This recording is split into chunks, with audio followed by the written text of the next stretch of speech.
Well, if you're watching this video, first we'd like to thank you for your heart to serve in these different service roles. What we're going to talk about right now is the time of altar.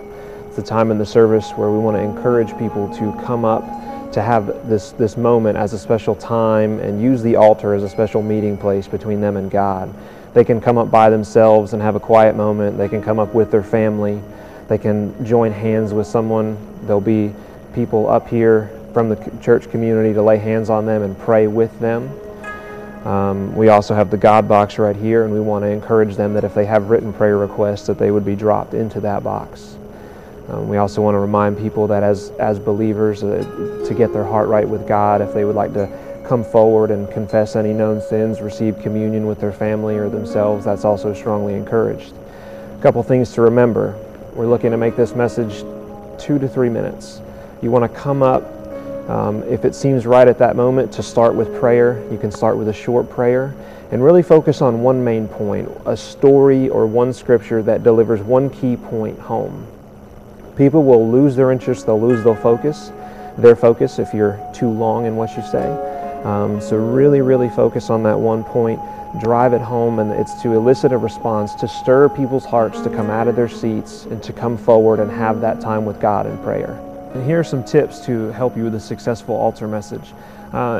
Pay attention to the music. I think that the type of song that finishes just before you come up, if it's a solemn and really everyone's already in a mode of quiet type worship, then you may want to start with a prayer. You don't want to come up on stage really upbeat and perky and happy and clapping your hands if it's a quiet, solemn moment. And on the other side, if it's that upbeat and happy kind of song, you want to come up with that energy. Makes for a more smooth transition. Would also probably determine if you do open with prayer or if you go right into the message.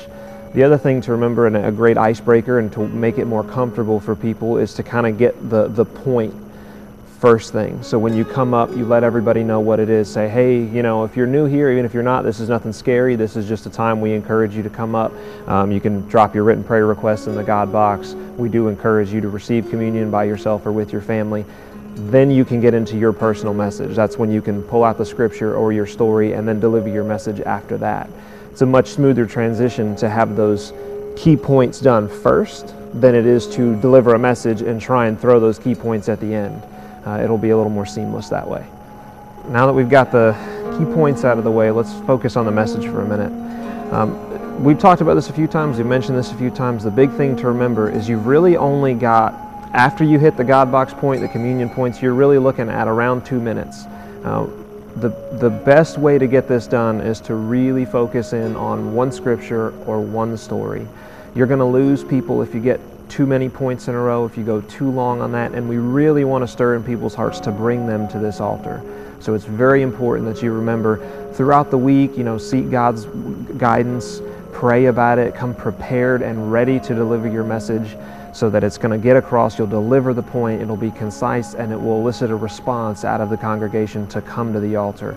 Encourage them, invite them to the altar, and even encourage them by mentioning they will be greeted by either you or other members of the pastoral team that will be up here to take hands with them and to lay hands on them and pray with them.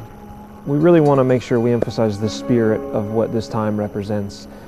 This really is meant to communicate to the congregation that this is nothing weird, it's nothing spooky, it shouldn't be scary. We want to encourage them to get up out of their seats, to come forward and to have this quiet, this time of worship, this time of prayer with God. It's just between them and God. They can bring any of their burdens, any of their worries, their praise, whatever it may be, and leave it here at the altar for God, that He's going to handle it for them, and we want them to feel as comfortable as possible to get up out of their seat and make that step forward.